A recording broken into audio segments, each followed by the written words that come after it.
함께 예배하는 모든 분들 가운데 이 말씀의 축복이 함께 하시기를 주님의 이름으로 축원합니다. 지금 이 본문 말씀은 예수님께서 하시고 있는 말씀이라는 것을 우리가 한시도 놓치지 않으셨으면 좋겠습니다. 이것을 주님께서 강조하시기 위해서 21절과 22절에 바로 화자를 대비하고 있는 것입니다. 옛 사람에게 말한 바 이렇게 말씀하고 22절에서는 나는 너희에게 이르노니 라고 말하고 있다는 것이죠. 그러니까 옛 사람에게 말한 바, 이 말은 지금 모세가 지금 이스라엘 백성에게 말하는 것이죠. 그러니까 화자가 모세가 되는 것입니다. 물론 하나님께서 모세를 통해서 말씀하고 계시는 것이지만 모세는 바로 율법을 대표하는 사람입니다. 그러므로 21절은 이렇게 읽어도 더 의미가 명확해진다고 생각합니다. 바로 율법이 이스라엘 사람들에게 말한 바, 율법이 옛사람에게 말한 바, 그렇습니다. 율법이라는 건 뭡니까? 율법이라고 하는 것은 바로 잘하면 복이고 못하면 저주라고 하는 것이죠. 그게 율법입니다. 그것은 곧 우리가 어떻게 행하느냐에 따라 우리 인생이 결정되는 것입니다. 내가 잘하면 복이 받는 거죠. 내가 못하면 저주받는 것이죠. 그러니까 내 할나름이라는 것이죠. 그러므로 율법의 말씀에 창념하게 되면 저와 여러분은 어떤 생각을 하게 되냐면 내 인생은 내가 어떻게 하냐에 따라 인생이 달라지는구나, 이런 것입니다. 세상은 율법이 바로 왕노릇하고 있지 않습니까? 그래서 어디에 가나 우리는 그런 가르침을 받는 것입니다. 네 할 나름이라는 것이죠. 네 인생은 네가 어떻게 살았느냐의 결과물이라고 하는 것이죠. 그렇지 않습니까? 그래서 우리는 끊임없이 요구를 받습니다. 네가 더 잘해야 돼. 네가 더 열심을 내야 돼. 네가 똑바로 해야 돼. 그렇습니다. 그래서 그 요구를 받은 우리도 우리가 잘하기 위해서 얼마나 우리를 다그칩니까? 우리가 열심을 내기 위해서 얼마나 밤잠을 못 자고 그렇게 우리가 애를 씁니까? 또 끊임없이 우리는 그런 인생을 살아가고 있는 것 아니겠습니까? 그러나 22절은 나는 너희에게 이르노다 이렇게 말합니다. 예수님께서 말씀을 하십니다. 예수님이 누구이십니까? 마태복음 1장부터 4장까지 예수님이 누구신가를 계속해서 우리에게 말씀을 하고 계시는 것이죠. 그 예수님께서 말씀하시는 것입니다. 그 예수님이 누구신가를 가장 잘 드러내고 있는 것이 바로 마리아가 예수님을 잉태했을 때에 바로 요셉에게 천사가 와서 잉태한 예수가 누구신지를 소개하지요. 바로 임마누엘이라고 소개합니다. 하나님이 우리와 함께 하신다. 바로 함께 하시는 하나님. 더 나아가서 이름을 예수라고 합니다. 자기 백성을 그들의 죄에서 바로 구원할 자, 구원자라고 하는 것이죠. 구원자라는 것이죠. 근데 그 구원자가 말씀하십니다. 22절에 보면 구원자가 자기 백성을 그들의 죄에서 구원할 자가 말씀하시는데 저와 여러분이 이 말씀을 읽어보면 예수님이 구원자답지 않다, 이런 의문이 드는 것이죠. 왜 그런 의문을 드냐면 구원자 예수, 그러면 자기 백성을 그들의 죄에서 구원할 자가 예수 아닙니까? 근데 그 예수가 말씀을 하셔요. 근데 예수가 말씀하시는 내용을 읽어보면 죄에서 우리를 구원해 주는 말씀이 아니라 우리의 죄를 폭로하고 있는 말씀을 하고 있는 것입니다. 그러니까 봐보세요. 형제에게 노하는 자마다 심판을 받게 될 것이요. 이러면 여러분 노하고 산 사람들이 얼마나 놀라겠습니까? 거기에다가 심판받을 거야. 너 어제 노했지? 너 심판받아. 그 노했다는 사실을 잊어먹고 산 사람들이 이 말씀을 들으면 내가 어제 노했어 하고 깜짝 놀래가지고 자기의 죄가 드러나는 것을 어찌할 바를 모르게 되는 것입니다. 저는 우리가 친구들한테 화내고 이런 건요, 그 성격이, 세상 말로 하면 성격이 좋은 사람들은 금방 잊어먹어 봅니다. 그러니까 성격이 좋은 건 아니에요. 지 혼자 좋은 거죠. 그래서 자기는 늘 자기 성격이 좋다고 자랑하는 게 뭐냐면 나는 뒤끝이 없어, 이런 거 하잖아요. 이게 성격이 좋다고 이야기하는 거죠. 그러니까 이 말은 무슨 말이냐면 잘 잊어먹는다는 거 아닙니까?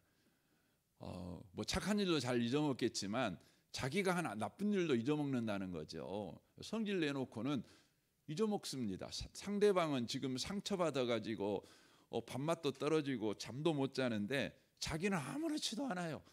우리 그러고 삽니다. 그렇게 사는 사람들에게 주님이 뭐라고 말하냐면 너 노하는 자마다 심판받아.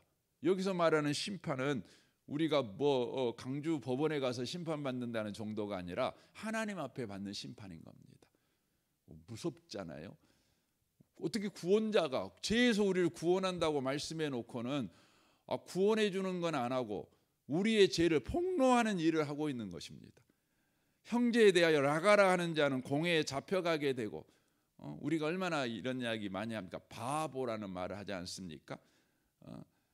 저 바보, 멍청이, 머리에 똥만 찬 놈, 뭐 이런 거, 쓸모없는 놈, 이거 얼마나 많이 합니까? 그 남편을 보면서도 또 아내를 보면서도 그 표정에서 너는 필요 없는 놈, 필요 없는 사람이야, 이런 거 하고 살지 않습니까? 우리가 얼마나 많이 합니까? 우리는 다 잊어먹었는데 예수님이 지금 끄집어내 갖고 우리가 죄인이라는 것을 지금 폭로하고 있는 것이죠. 미련한 놈이라 하는 자는 지옥불에 들어가리라라고 말씀을 하시는 것이죠. 구원자가 이 이야기를 하는 것이죠. 구원자가 이 이야기를 하는 이유가 뭡니까?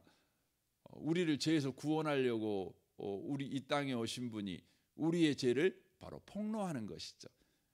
왜 폭로하는 것입니까?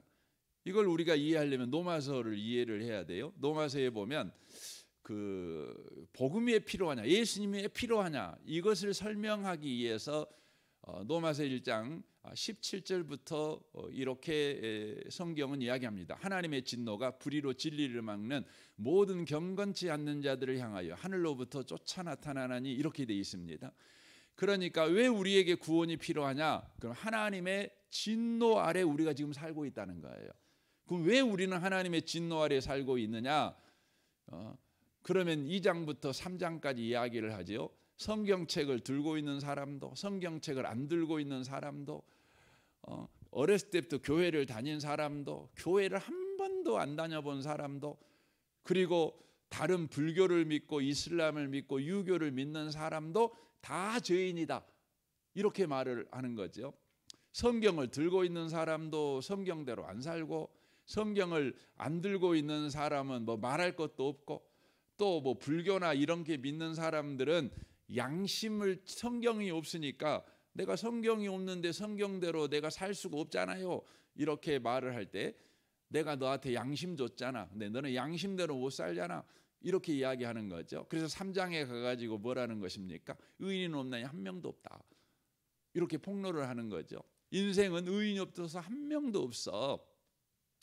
아무리 종교를 가져도, 철학을 가지고 있고 뭐 교육을 많이 받아도 다 죄인이야, 이렇게 폭로를 하는 겁니다. 네 머리부터 발끝까지 한번 봐볼까? 그리고는 이제 3장에서 폭로를 하는 거죠. 그러니까 거기에서 우리에게 어떤 대답이 나옵니까? 어떤 우리에게 절규가 나옵니까? 바로 우리에게는 구원 얻을 만한 것이 없다는 걸 알게 됩니다. 그래서 바울하도 고백처럼 어디 나를 구원할 자 없습니까? 하고 소리를 지를 수밖에 없다는 것이죠. 그래서 로마서 3장 21절이 대전환이 일어나는 거죠. 율법에 한 의가 나타나서 이렇게 되는 겁니다. 그러니까 율법이라고 하는 것은 내가 잘하면 구원받아, 내가 못하면 저주받아, 이거죠. 그런데 내가 잘해도, 잘하려고 하지만 잘할 수 없지요. 우리는 다 못하기만 하는 거죠. 그래서 다 지옥 가는 거죠. 그래서 내게에서는 구원받을 만한 것이 없는 거죠. 그래서 내 몸 밖에서 구원이 들어와야 돼요. 그게 뭐죠? 율법 외에 한 의가 나타났어요. 그게 누구죠? 예수 그리스도시죠. 바로 그 예수 그리스도를 뭐 하라는 거죠? 붙들라는 것입니다. 믿으라는 것이죠. 하나님께서는 예수 그리스도를 우리에게 주셔서 우리에게 믿으라고 하실 때 그냥 믿으라고 우격다짐하는 것이 아니라 바로 믿을 수밖에 없도록 하나님께서 믿을 만한 행동을 하셔요. 믿을 만한 일을 하셔요. 그래서 아브라함이 믿음을 가졌지요.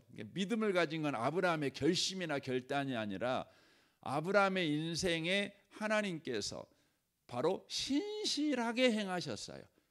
그래서 아브라함이요 그 하나님을 믿을 수밖에 없었던 거예요.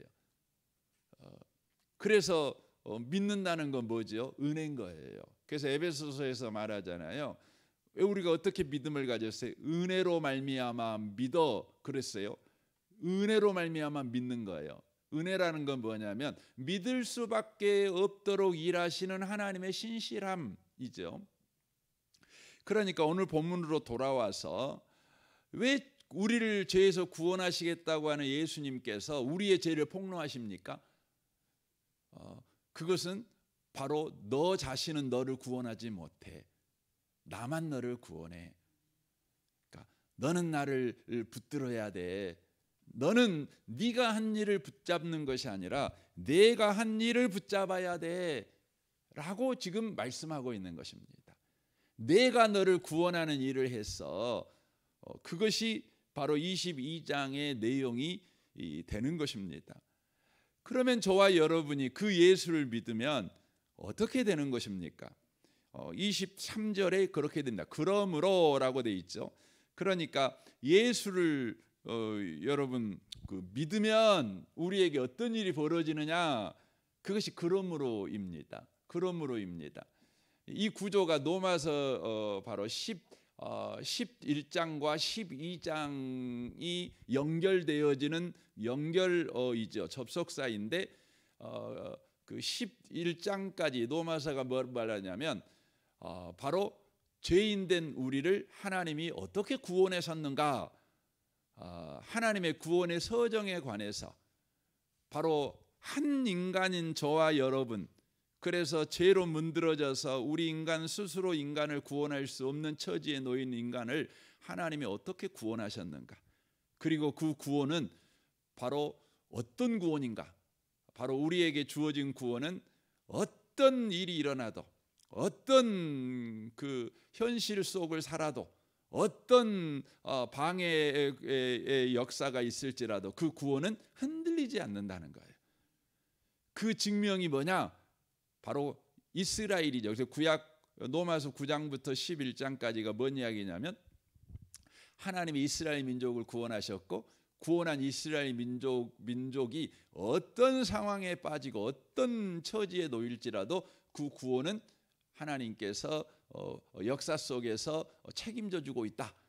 이걸 이제 증명하는 거죠. 그리고 나서 12장이 어떻게 시작됩니까? 그러므로 이렇게 시작되는가? 그러므로 하나님의 모든 자비하심으로 너희를 권하노니 너희 몸을 하나님이 기뻐하는 거룩한 산 제물로 드려라. 이렇게 돼 있는 거죠. 그래서 여기 본문도 그렇게 읽어야 돼요. 여러분 한번 봐보세요. 여기서 여러분 예수를 빼먹어 버리고 바로 여러분과 제가 예수로 말미암아 구원받은 하나님의 백성이 되었다는 이 신비한 은혜, 이 기가 막힌 은혜를 빼버리고 22절과 23절을 읽어보면 말이 안 돼요. 뭐냐면 봐보세요. 늘 그 형제에게 노하는 사람이, 형제에게 나가라고 말하는 사람이, 미련한 놈이라고 말하는 사람이 말하는 사람한테 주님이 너 그렇게 살면 안 돼. 이제부터 너 똑바로 살아야 돼 하면서 이렇게 살아야 돼 라고 말을 해요. 근데 이렇게 살아라고 말하는 그 내용을 보면 자기가 노한 것도 맨날 잊어먹고 살고 성질 낸 것도 아무렇지도 않게 살고 있었던 사람이 예배드리려고 이렇게 예배드리려고 교회에 왔다가 예배드리다가 아이고 내가 저 사람하고 참 마음이 불편해, 내가 이러면 안 되지 하고 가갖고 화해를 하고 오라는 거예요. 여러분 그 따뜻한 말도 못하는 사람이 갑자기 행동으로 따뜻한 행동을 할 수 있어요? 여러분 그건 어려운 겁니다. 더 불가능한 것입니다. 그러니까 여러분 여기서 구원을 이해를 못하면 이 말씀이 더 무거운 짐이 되는 거예요. 그래서 여러분 교회에 오면은요, 복음을 못 만나면은 교회 와서 수고하고 무거운 짐을 내려놓으려고 교회 왔는데, 교회를 1년 2년 다니다 보니까 더 짐을 지는 거예요. 더 무거워요. 이 인생을 사는 게 무거워요. 그러니까 교회에 예배드리러 올 때마다 다 어떻게 와요? 다 그냥 인상 쓰고 오는 거예요. 다 오늘은 또 하나님이 또 뭔 짐 하나 더 올려주실까? 이제 이런 그 두려움을 가지고 오는 거죠. 그래서 교회에 오면은 참 설교 듣기 힘들죠. 찬양은 괜찮고 그렇지만 그냥 설교 들으려면 죽겠어요. 그래서 여러분 제일 좋은 설교가 어떤 설교예요? 짧은 설교를 제일 좋아해요. 얼른 끝나는 설교를 제일 좋아합니다. 그래서 제일 설교 잘하시는 목사님이 누구냐면 미리 광고를 하는 거죠. 오늘은 제가 짧게 하겠습니다. 그러면 성도님들이 마음에서 막 소망이 생겨요. 예. 여러분 우리 그렇게 삽니다. 그러니까 이 본문을 우리가 복음을 이해하지 못하고 보면 정말 무겁습니다. 예수님 차라리 모세가 나왔어. 모세는 살인하지 말라.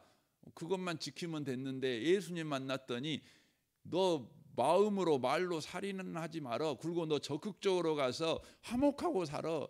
왼수를 사랑해. 막 이런 이야기를 하는 거죠. 차라리 모세가 나왔어. 그러니까 이스라엘 백성이 광야 생활하면서 애굽이 나왔어. 돌아가자 애굽 이런 거 아닙니까? 그러니까 우리도 그럴 때 있거든요. 차라리 신앙생활 안 하고 그냥 어영부영 사는 게 차라리 낫겠어. 이런 생각을 하는 거죠. 근데 여기 그러므로는 뭡니까? 여러분 예수께서 너를 구원했어. 예수가 너를 구원했으니까 너는 이렇게 살아도 돼. 이런 이야기입니다. 근데 이 이야기를 가만히 보면은요, 우리가 살아도 되는 그것이 뭐냐 그러면 22절 24절까지 읽어보시면 이렇게 돼 있죠. 예물을 제단에 드리려다가 거기서 내 형제에게 원망들을 만한 일이 있는 것이 생각나거든 예물을 제단 앞에 두고 먼저 가서 형제와 화목하고 그 후에 와서 예물을 드려라 이렇게 말씀하십니다. 어떻게 행동해야 되느냐 그러면 여기에서 가장 중요한 말은 먼저 가서 형제와 화목하고 라는 말입니다. 지금 이 말은 어떤 의미냐면 먼저 가서 형제에게 화목하라는 이 의미는 바로 하나님께서 우리에게 이렇게 행하신 것입니다. 그러니까 하나님이 우리에게 행하신 일을 너도 행하고 살아 이런 의미입니다. 그런데 이게 이제 복음의 관점에서 보면 이렇게 되는 거죠. 하나님이 행하신 일을 너도 행하게 만들 거야 라는 의미가 되는 것입니다.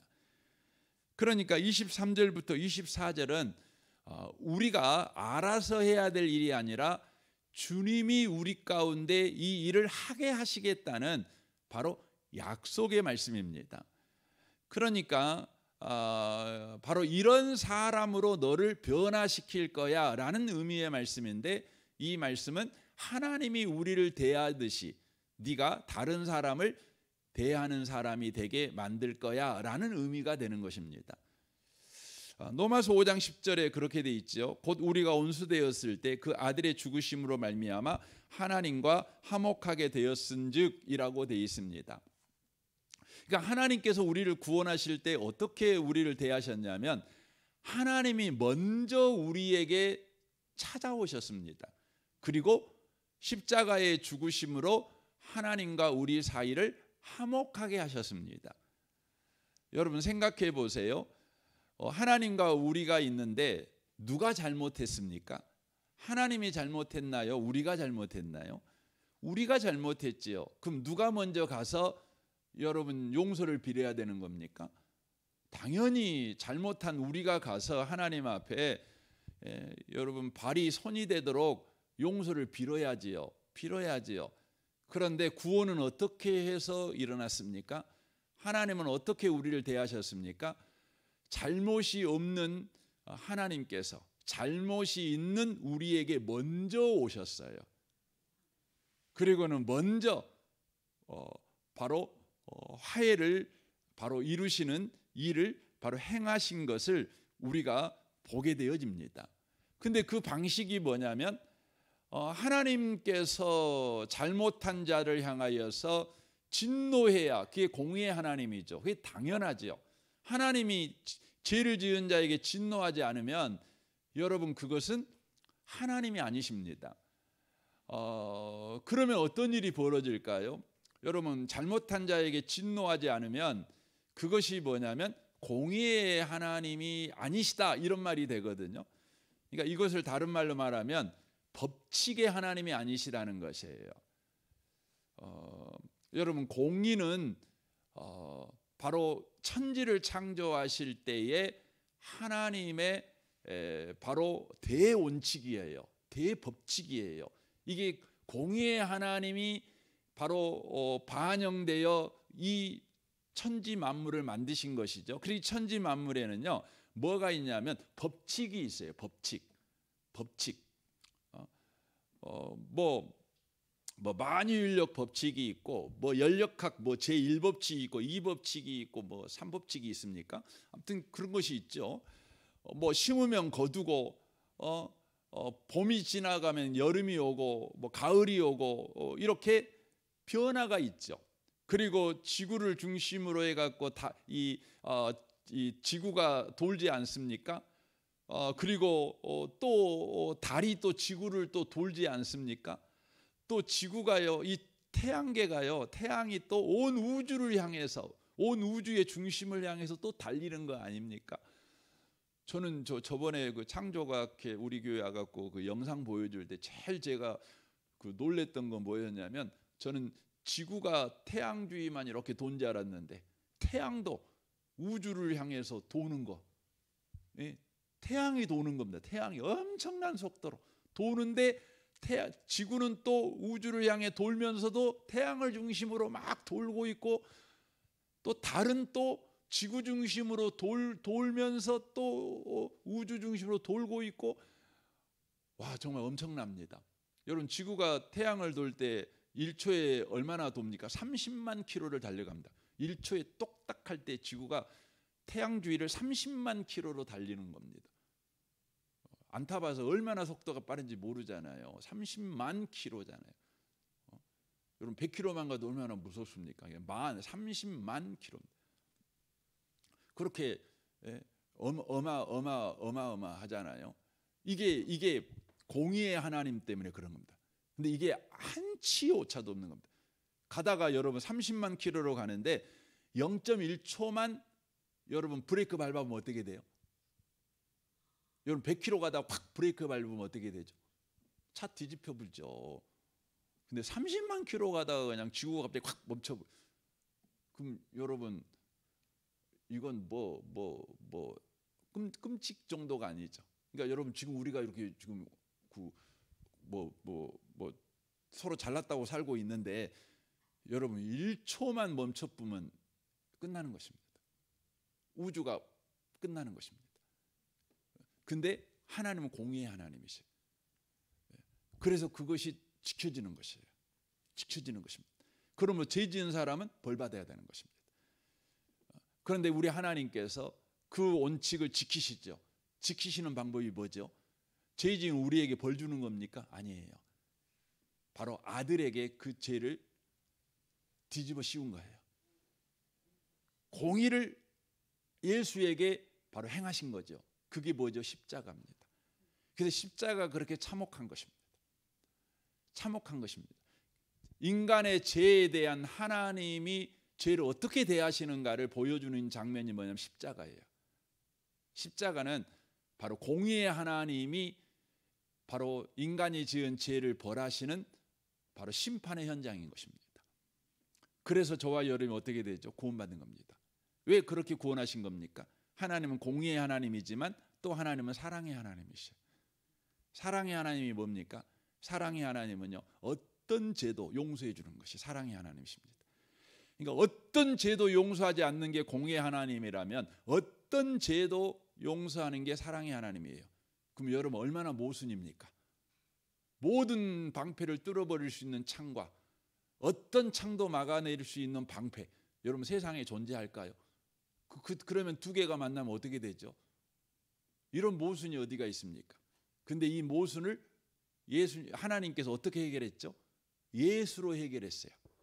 예수에게 바로 공의를 쏟아 부어버리시고 바로 우리에게는 그 사랑을 부으신 거예요. 그래서 저와 여러분이 화목하게 된 것이죠. 그래서 하나님이 먼저 하신 그 화목의 일을 바로 우리가 다른 사람을 대할 때 그렇게 만들겠다는 거죠.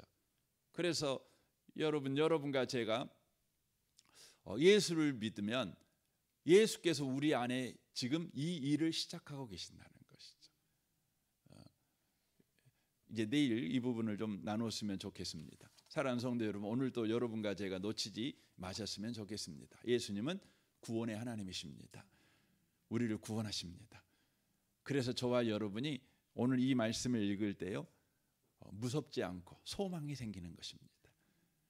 여러분 가운데 오늘 하루도 어떤 일을 만나든지 구원의 하나님 때문에 소망이 생겨나시기를 주님의 이름으로 축원합니다. 아멘. 우리 같이 기도하겠습니다. 오늘 말씀을 우리 생각하면서 이 아침에 기도했으면 좋겠습니다. 구원의 하나님, 우리에게 아무리 무서운 일이 일어나도 오늘 본문이 얼마나 무섭습니까?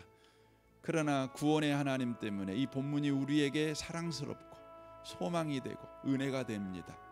여러분과 제가 오늘 하루의 삶을 살아갈 때 아무리 무서운 일을 만나도 힘든 일을 만나도 구원의 하나님 안에 있는 여러분을 생각할 때 그 일이 소망이 됩니다.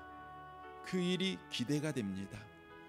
주여, 오늘도 그런 인생을 살아내게 하시옵소서. 여러분 자신과 가정과 직장을 위해 모든 관계를 위해 기도하십시오. 특별히 성도들을 위해서 기도해 주십시오. 우리 교회 대학 청년부 우리 김주용 목사님과 청년 대학생들 위해서 기도해 주십시오. 오늘 양육과정 7시 반에 학영삼이 있습니다. 기도해 주십시오. 이 나라를 위해, 이 민족을 위해, 북한과 열방을 위해서, 선교사님과 또 한국의 모든 목회자들을 위해서도 기도해 주십시오. 우리 좋으신 주님께 통성으로 구하겠습니다. 기도하겠습니다.